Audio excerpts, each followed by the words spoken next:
مشکوٰۃ شریف میں حدیث ہے، نبی پاک علیہ الصلوۃ والسلام کا فرمان ذیشان ہے، ما من احد یسلم علی الا رد اللہ علی روحی حتی ارد علیہ السلام۔ کریم آقا علیہ الصلوۃ والسلام کا یہ فرمان ہے، جو شخص کوئی بھی مجھ پر سلام بھیجتا ہے تو اللہ تعالیٰ میری روح کو میرے جسم میں لٹا دیتا ہے، یہاں تک کہ میں اس کے سلام کا جواب ارشاد فرما دیتا ہوں۔ مشکوٰۃ شریف کی یہ حدیث پاک بہت سارے مسائل اس حدیث پاک سے ظاہر ہوتے ہیں کہ سرکار نے فرمایا کہ جب بھی کوئی مجھ پر سلام بھیجتا ہے تو میری روح کو میرے جسم میں لٹا دیا جاتا ہے اور میں اس کے سلام کا جواب ارشاد فرماتا ہوں۔ سب سے بنیادی طور پر یہ بات جان لینا بہت ضروری ہے کہ حضور علیہ الصلوۃ والسلام پر جو سلام بھیجنے کا ایک سلسلہ ہے، یہ کوئی محدود ہے کسی خاص وقت میں یہ ساری امت متحد ہو کر سلام بھیجتی ہے، یا ہر ایک کی اپنی ایک مرضی ہے، اپنا ایک عشق ہے، اپنا ایک ذوق ہے کہ وہ جب ان کا دل چاہتا ہے سرکار کی ذات پر درود و سلام کے گجرے نچاور کرنا شروع کر دیتے ہیں۔ روح زمین پر بسنے والے جو لوگ ہیں ان میں اکثریت مسلمانوں کی ہے، اور ایسے مسلمانوں کی اکثریت ہے جو کریم آقا علیہ الصلوۃ والسلام سے پیار کرتے ہیں، آپ علیہ الصلوۃ والسلام کی ذات مقدسہ پر درود و سلام کے گجرے نچاور کرتے ہیں۔ اگر اس چیز کو ہم دیکھیں تو 24 گھنٹوں میں کوئی بھی ایسا لمحہ نہیں ہے جس لمحے میں یہ لوگ امت مصطفیٰ علیہ الصلوۃ والسلام کا کوئی فرد سرکار کی ذات پہ درود و سلام کے گجرے نچاور نہ کر رہا ہو۔ ہر وقت سرکار کی امت حضور کی ذات پہ کوئی نہ کوئی امت روح زمین کے کسی نہ کسی کونے سے سرکار کی ذات پہ درود و سلام بھیج رہا ہے۔ اگر روح زمین کو چیک کیا جائے، ایسی جگہ ہے کہ جہاں ہر وقت دن بھی ہے رات بھی ہے معاملات، یعنی ایسا نہیں ہے کہ ایک ہی وقت میں یہ ساری امت بیدار ہوتی ہے، ایک ہی وقت میں سو جائے تو ہم یہ کہیں کہ بھی اب تو یہ سو گئے ہیں، اب تو کوئی نہیں پڑھ رہا۔ ایسا نہیں ہے کہ کہیں پہ رات ہے تو کہیں پہ دن ہے، کہیں شام ہے تو کہیں فجر کا وقت ہے۔ تو یہ پتہ چلا سرکار علیہ السلام کی امت 24 گھنٹوں میں سے کوئی لمحہ ایسا نہیں ہے کہ جس لمحے میں کوئی امتی سرکار کے ذات پہ درود و سلام نہ پڑھ رہا ہو۔ اور اگر بفرض محال یہ بات مان لی جائے کہ کوئی بھی ایسا لمحہ ہے جس میں سرکار کا کوئی امتی درود و سلام نہیں پڑھ رہا ہوتا، تو پھر جو 70,000 صبح اور 70,000 شام نبی کریم علیہ الصلوۃ والسلام کی بارگاہ رسالت حضور کے مبارک روضے پر فرشتوں کی حاضری ہوتی ہے، وہ وہاں پر آ کر کیا کرتے ہیں؟ ان کی وہاں پر کوئی ڈیوٹی کیا ہے؟ وہ وہاں پر صفائی کرنے کے لیے تھوڑا آتے ہیں، بلکہ وہ سرکار علیہ الصلوۃ والسلام کے روضہ انور پر حاضر جو ہوتے ہیں، سرکار کی ذات پر درود و سلام کے گجرے نچاور کرتے ہیں۔ 70,000 فرشتے جو صبح کو آتے ہیں، شام تک کام ان کا یہی ہوتا ہے سرکار کی بارگاہ میں سلام پیش کرنا ہے، اور جو 70,000 شام کو آتے ہیں ان کا بھی یہی کام ہوتا ہے کہ حضور علیہ السلام کی ذات پر صبح تک درود و سلام ہی پڑھتے رہنا ہے۔ تو پھر انسان بھی پڑھ رہے ہیں، فرشتے بھی پڑھ رہے ہیں۔ سرکار کا یہ فرمان ہے کہ جب بھی کوئی ایک شخص کوئی بھی مجھ پر سلام پڑھے تو اللہ میری روح کو میرے جسم میں لٹا دیتا ہے، میں اس کے سلام کا جواب ارشاد فرماتا ہوں۔ تو آپ ذرا غور کریں حضور علیہ الصلوۃ والسلام کی حیات مبارکہ کے حوالے سے کہ سرکار علیہ السلام کے مبارک جسم میں روح درود و سلام کی وجہ سے پلٹ آئی۔ اب یہ نکلے گی تب جب کوئی درود و سلام نہیں پڑھے گا، ہر وقت سرکار کی ذات پہ درود و سلام پڑھا جا رہا ہے، تو پتہ یہ چلا سرکار علیہ الصلوۃ والسلام کی حیات وہ حیات ہے جو انسانی عقلیں جو ہیں اس کا احاطہ کرنے سے قاصر ہیں۔ دوسری بات یہاں پر یہ ہے، اگر ہم سے کوئی گفتگو کرے اور 4-5 افراد برابر ہی اپنے سوال کرنا شروع کر دیں، گفتگو کر دیں، تو ہم کہتے ہیں کہ بھی ایسا کرو، ایک بات کریں۔ 4 سے 5 افراد اکٹھے بولیں تو ہمیں سمجھ نہیں آتی۔ سرکار علیہ الصلوۃ والسلام کی سماعت پر قربان جائیں۔ نبی پاک علیہ الصلوۃ والسلام کی سماعت وہ سماعت ہے، سننے کی قوت وہ قوت ہے جو اللہ نے کائنات میں کسی اور کو عطا ہی نہیں فرمائی، کہ ساری امت نبی پاک علیہ الصلوۃ والسلام کی جب چاہے اکٹھے ہو کر، فرشتے بھی درود و سلام پڑھ رہے ہیں، حضور علیہ السلام میں ایک ہی وقت میں اپنے امتیوں کے جو سلام پڑھ رہا ہوتا ہے ان کے سلام کو سن بھی لیتے ہیں، اور سننے کے بعد پڑھنے والے فرد کو پہچان بھی لیتے ہیں، جان بھی لیتے ہیں کہ یہ کون ہے جو مجھ پر سلام بھیج رہا ہے۔ تبھی تو حضور علیہ الصلوۃ والسلام اس سلام کا جواب اسے ارشاد فرماتے ہیں۔ تو سننے کی قوت ایسی ہے کہ ایک ہی وقت میں جتنے بھی لوگ آپ کی بارگاہ میں سلام، درود و سلام کے گجرے نشاور کرتے ہیں، حضور اسی لمحے میں سب کا سن بھی لیتے ہیں اور اسی لمحے میں سب کو جواب بھی ارشاد فرما دیتے ہیں۔ یہ اللہ تعالیٰ نے نبی پاک علیہ الصلوۃ والسلام کو بے مثال جو ہے وہ قوت اور طاقت عطا فرمائی ہے۔ تیسری چیز یہاں پر غور و فکر کرنے والی یہ ہے، حضور علیہ الصلوۃ والسلام فرماتے ہیں کہ میری روح لٹائی جاتی ہے، تو اس کا مطلب یہ ہے کہ روح کا جسم سے نکلنا یہ بھی ثابت ہے، کیونکہ پلٹ آنا روح کا اس وقت ہوتا ہے جب اس کا نکالا جائے۔ قرآن مجید کے اندر ہے کل نفس ذائقۃ الموت، ہر جاندار شے نے موت کا ذائقہ چکھنا ہے۔ یہ حکم ربی ہے، قانون خدا، اللہ کا بنایا ہوا قانون ہے کہ جس شے کے اندر جان ہے اس نے موت کا ذائقہ چکھنا ہے۔ اور موت کے جو ذائقے ہوتے ہیں یہ مختلف ہوتے ہیں۔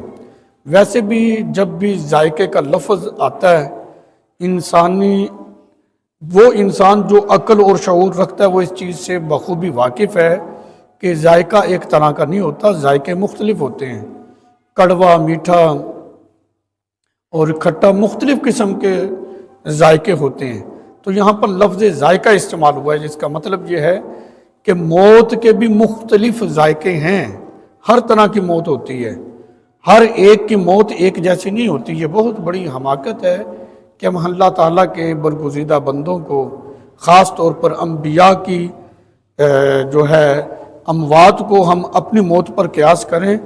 میں یہ کہتا ہوں یہ بہت بڑی حماقت اور بہت بڑی جہالت ہے، کیونکہ لفظ ذائقہ استعمال ہوا ہے، اور اس حوالے سے حضرت مولا علی المرتضیٰ، حضرت علی رضی اللہ تعالیٰ عنہ، مشکل کشا، حاجت روا، سرکار مولا علی پاک کا فرمان ہے۔ آپ فرماتے ہیں کہ موت کا ایک جھٹکا جو ہوتا ہے یہ 300 تلواروں کے زخموں سے زیادہ سخت ہوتا ہے، یعنی موت کا ایک جھٹکا 300 تلواروں کے زخموں سے زیادہ شدید ہے، اور یہ ہے جس کو کڑوا ذائقہ کہا گیا ہے۔ اور میٹھا ذائقہ کیا ہے؟ نبی پاک علیہ السلام کا فرمان ہے، حضور علیہ السلام نے فرمایا چیونٹی جو ہوتی ہے یہ انسان کو کاٹ لے کتنی کی تکلیف ہوتی ہے۔ صحابہ نے کہا وہ کاٹے کہ کتنی تکلیف ہونی ہے؟ حضور علیہ السلام نے فرمایا کہ جو راہ خدا میں اپنی جان دیتا ہے نا، اس کو اتنی بھی تکلیف نہیں ہوتی۔ تو یہ موت کا ذائقہ سمجھ میں اگر آ رہا ہے کہ کہاں ایک جھٹکا 300 تلواروں کے زخموں سے بھی زیادہ شدید ہے، زیادہ سخت ہے، اور جو راہ خدا میں اپنی جان دیتا ہے، میرے آقا علیہ الصلوۃ والسلام فرماتے ہیں کہ اسے اتنی بھی تکلیف نہیں ہوتی جتنی کہ چیونٹی کے کاٹنے سے انسان کو تکلیف ہوتی ہے۔ یہ میٹھا ذائقہ ہے۔ امام جلال الدین سیوطی کی جو روایات ہیں اگر ان کو ہم سامنے رکھیں تو پھر بھی یہ بات بڑی آسانی سے سمجھ میں آ جاتی ہے کہ بندہ مومن کا جب وقت قریب المرگ ہوتا ہے تو حضرت ملک الموت علیہ السلام سے پہلے 500 فرشتے اس کے پاس تشریف لاتے ہیں۔ ایک روایت کے مطابق ان کے پاس جنتی چادریں ہوتی ہیں، ان کو جنتی خوشبوئیں لگی ہوتی ہیں۔ ایک روایت میں یہ ہے کہ ان کے پاس جنتی شاخیں ہوتی ہیں، ٹہنیاں، وہ اس بندہ مومن کو سونگھاتے ہیں تو اس کی روح جو ہے وہ اس کے جسم کے پنجرے سے نکل جاتی ہے، اس کو احساس تک نہیں ہوتا۔ تو یہ ایک مومن کی میں بات کر رہا ہوں۔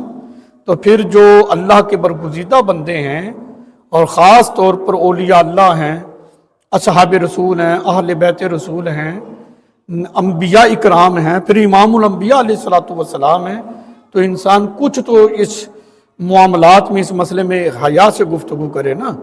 اللہ کے جو برگزیدہ بندے ہوتے ہیں ان کے بارے میں اتنا بے باک نہیں ہونا چاہیے۔ اب ذرا اس چیز کو سمجھیں۔ ملک الموت علیہ السلام حضرت ابراہیم علیہ السلام کی بارگاہ میں حاضر ہوئے، عرض کی جی وقت ہو گیا ہے، اب جانا ہے، اجازت ہے۔ حضرت ابراہیم علیہ السلام خلیل اللہ ہیں، وہ خلیل الرحمن ہیں، اللہ کے دوست ہیں۔ فرمایا کون سا وقت، کہاں پہ جانا ہے، کیا بات کر رہے ہو؟ حضرت ملک الموت علیہ السلام نے درخواست کی، جی میری ڈیوٹی ہے، میں وہ ڈیوٹی کے تحت حاضر ہوا ہوں، وقت ہو گیا، جانا اجازت ہے جی، بھی روح قبض کرنے کی ان کی ڈیوٹی ہے۔ حضرت ابراہیم علیہ السلام نے خلیل الرحمن جو اللہ کے دوست ہیں فرمانے لگے، مجھے یہ بتاؤ بنا دوست بھی دوست کی جان لیتا ہے؟ اللہ اکبر۔ ملک الموت نے اللہ کی بارگاہ میں عرض کی کہ جو خلیل الرحمن ہیں ابراہیم علیہ السلام، وہ فرما رہے ہیں کیا دوست دوست کی جان لیتا ہے؟ اللہ تعالیٰ نے بھی پھر جواب لا جواب ارشاد فرمایا ان سے کہو دوست دوست کی جان نہیں لیتا تو کیا دوست دوست سے ملنا بھی پسند نہیں کرتا؟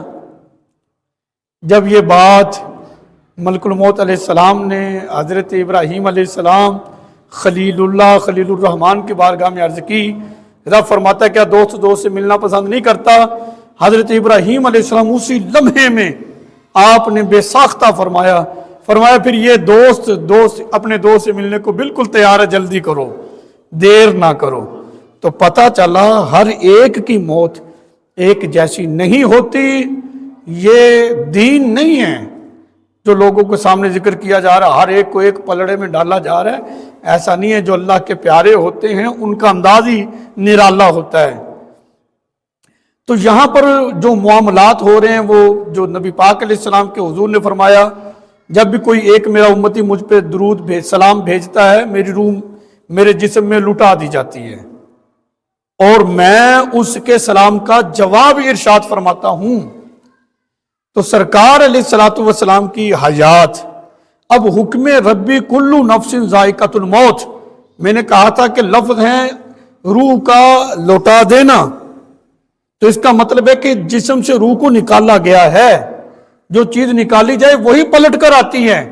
تو قرآن کا یہ ضابطہ اور اصول ضرور پورا ہوا ہے، لیکن اس کے بعد میرے آقا علیہ السلام کا جو فرمان ہے کہ جب بھی کوئی میرا امتی مجھ پر سلام بھیجتا ہے، میری روح کو میرے جسم میں لٹا دیا جاتا ہے اور میں اس کے سلام کا جواب ارشاد فرماتا ہوں، تو ہر وقت سرکار علیہ السلام کی ذات پر درود و سلام کے گجرے نچھاور کیے جا رہے ہیں۔ تو پتہ چلا رب نے محبوب علیہ الصلوۃ والسلام کو جو حیات عطا فرمائی ہے، انسانی عقلیں جو ہیں اس حیات کو سمجھنے سے قاصر ہیں۔ اور سیدی اعلیٰ حضرت نے اسی حدیث کو اور قرآن مجید کے مفہوم کو یوں بیان کیا ہے، آپ فرماتے ہیں کہ تو زندہ ہے واللہ، تو زندہ ہے واللہ میری چشم عالم سے چھپ جانے والے، کہ وہ بریلی کا تاجدار امام اہل سنت مجدد دین و ملت مولانا امام احمد رضا خان رحمت اللہ علیہ فرماتے ہیں سرکار علیہ السلام کی حیات تو ایسی ہے کہ اہل سنت کا امام جو ہے وہ قسم اٹھا کر کہہ رہا ہے کہ تو زندہ ہے واللہ، تو زندہ ہے واللہ۔ بس یہ ہے کہ ہماری آنکھوں سے حضور علیہ السلام اوجھل ہو گئے، ہماری آنکھوں میں اب وہ قوت ہے نہیں کہ ہم سرکار علیہ الصلوۃ والسلام کا دیدار کر سکیں۔ ہاں سرکار تو سرکار ہیں، وہ چاہیں جس امتی پر مہربان ہو جائیں اپنی زیارت کروا دیں، لیکن ہماری آنکھوں میں اب وہ طاقت نہیں رہی ہے کہ ہم سرکار علیہ الصلوۃ والسلام کی زیارت کر لیں۔ یہاں پر میں ایک علم الکلام کا جو اصول اور ضابطہ ہے وہ ذکر کر دوں، مسئلہ اور آسان ہو جائے گا۔ ایک ہوتا ہے مقام علیین اور ایک ہوتا ہے مقام سجین. یعنی جب کوئی نیک آدمی، ایک نیک ہے مرنے والا، یا تو نیک ہوتا ہے یا بدکار ہوتا ہے، گناہگار ہوتا ہے، سیاہکار ہوتا ہے. اگر کوئی گناہگار جب اس دنیا سے رخصت ہوتا ہے، مرتا ہے، اس کی روح اس کے جسم سے نکالی جاتی ہے. یہ علم الکلام والوں نے اصول دیا ہے کہ اس کی روح کو اس کے جسم سے بھی زیادہ بدتر مقام پر رکھا جاتا ہے. جب کوئی نیک صالح دنیا سے رخصت ہوتا ہے تو اس کی روح جب اس کے جسم کے پنجرے سے نکالی جاتی ہے تو اس کی روح کو اس کے جسم سے اعلیٰ مقام پر رکھا جاتا ہے. اگر یہ اصول ذہن میں رہ گیا تو نبی پاک علیہ الصلوۃ والسلام کی جو حیات ہے یہ ہمیں سمجھ میں آ جائے گی. ہم اپنی عقلوں کے مطابق کچھ نہ کچھ سمجھ پائیں گے اس کو کہ جب کوئی نیک دنیا سے رخصت ہو، اس کی روح اس کے جسم کے پنجرے سے نکالی جائے تو اس کی روح کو اس کے جسم سے زیادہ اعلیٰ مقام پر رکھا جاتا ہے. اور جو گناہگار، سیاہکار، بدکار ہوتا ہے اس کی روح کو اس کے جسم سے زیادہ بدتر مقام پر رکھا جاتا ہے.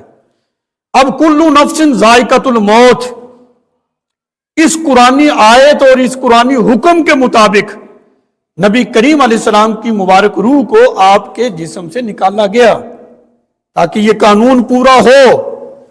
پھر آگے اصول یہ تھا کہ جو نیک ہو اس کی روح کو اس کے جسم سے زیادہ اعلیٰ مقام پر رکھا جائے گا. اب اللہ کی جو کائنات ہے اس میں کوئی بھی ایسا مقام نہیں ہے جس کی عظمت و شان مرتبہ نبی پاک علیہ السلام کے مبارک جسم سے بڑھ کر ہو. اب اصول تھا نیک کی روح کو اس کے جسم سے اعلیٰ مقام پر رکھا جائے گا. میرے آقا علیہ السلام کا جو مبارک جسم ہے اس کی شان پتہ کیا ہے؟ حضور علیہ السلام کے مبارک جسم سے جو مس ہونے والی مٹی ہے نا، اس مٹی کے بارے میں اپنے تو اپنے پرایوں نے بھی لکھ دیا ہے کہ وہ مٹی کے ذرات اللہ کے عرش سے بھی افضل ہیں. جہاں پر کریم آقا علیہ السلام کا مبارک جسم جو ہے وہ مس ہے. جب حضور علیہ السلام کے مبارک جسم سے مس ہونے والے مٹی کے ذرات کی یہ شان ہے کہ وہ اللہ کے عرش سے بھی افضل ہیں، تو مجھے بتائیں جسم مصطفیٰ علیہ الصلوۃ والسلام کا مقام اور مرتبہ کتنا بلند ہوگا. اب روح ہے اس کو جسم سے اعلیٰ مقام پر رکھنا ہے. جب حضور علیہ السلام کے مبارک جسم سے افضل اعلیٰ عرفہ کوئی جگہ تھی نہیں تو حکم یہ ہوا قانون تو پورا ہو گیا ہے، اب میرے محبوب کی روح کو میرے محبوب کے مبارک جسم میں ہی لوٹا دیا جائے گا. تو پھر اس روح کو دوبارہ اسی مبارک جسم میں رکھا گیا ہے. یہی تو وجہ ہے کہ میرے آقا علیہ الصلوۃ والسلام نے فرما دیا اپنے غلاموں سے کہ سنو، اللہ نے مٹی پر انبیاء اکرام کے جسموں کو حرام کر دیا ہے کہ یہ مٹی انبیاء اکرام کے جسموں کو کھائے.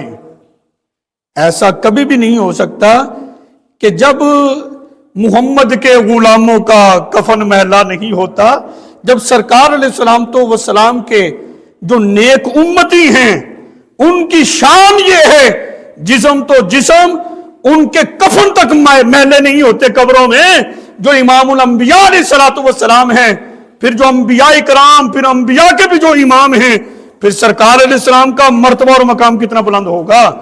تو پتہ چلا اللہ رب العزت نے اپنے پیارے حبیب علیہ الصلوۃ والسلام کو جو مقام اور مرتبہ عطا فرمایا ہے، آپ کی جو حیات مبارکہ ہے وہ حیات ہے کہ جس کو انسانی عقلیں سمجھنے سے قاصر ہیں. حضور علیہ الصلوۃ والسلام صرف زندہ ہی نہیں ہیں بلکہ ایسی حیات اللہ نے اپنے محبوب علیہ الصلوۃ والسلام کو عطا فرمائی ہے جس کا احاطہ ناممکن ہے. انسانی عقلوں میں اتنا شعور ہی نہیں کہ حضور علیہ الصلوۃ والسلام کے اوصاف کا، کے کمالات کا احاطہ کر کے بیٹھ جائیں. آج عجیب چکر ہے اور عجیب قسم کی گفتگو ہے، عجیب قسم کی بے باکیاں ہیں. بھی یہ اہل سنت والے لوگ نبی کی شان اتنی بیان کرتے ہیں کہ اس کو حد سے بڑھا دیتے ہوں. میں نے کہا او خیال کر, کوئی پھیتا اور رسا لے کر آ, ہمیں بتاؤ حضور کی شان کہاں سے کہاں تک ہے, ہم لمٹ میں رہیں گے, کچھ بتاؤ نا, لاؤ پیمانے اور ہمیں بتاؤ کہاں تک ہے.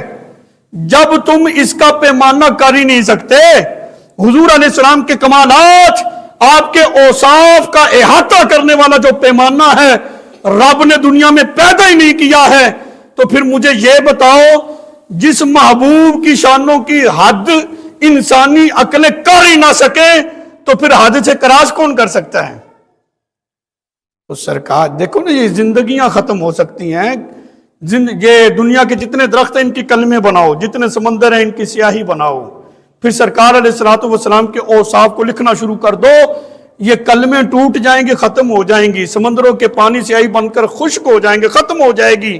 لیکن سرکار علیہ الصلوۃ والسلام کے اوصاف میں سے کسی وصف کا بھی احاطہ انسان کے بس کی بات نہیں ہے. اس کی وجہ کیا ہے؟ وَرَفَعْنَا لَكَ ذِكْرَكَ, کیونکہ حضور کے ذکر کو بلند کرنے والی خود رب کی ذات ہے. جن کے ذکر کو رب نے بلند کر دیا ہے, تو پھر مجھے یہ بتائیں ان کی شانوں کا احاطہ ہو سکتا ہے؟ بلکہ یہ ہے کہ رب نے فرمایا محبوب تمہاری ہر آنے والی گھڑی جو ہے وہ پچھلی گھڑی سے بہتر ہے. تو سرکار علیہ الصلوۃ والسلام کی عظمت و شانوں کے چرچے یہ بڑھتے ہی جائیں گے. جس طرح لوگ غور و خوض کریں گے قرآن و سنت میں, تفکر کریں گے, جتنا غور و خوض کیا جائے گا ویسے ہی سرکار علیہ الصلوۃ والسلام کے کمالات اس امت پر ظاہر ہوتے جائیں گے.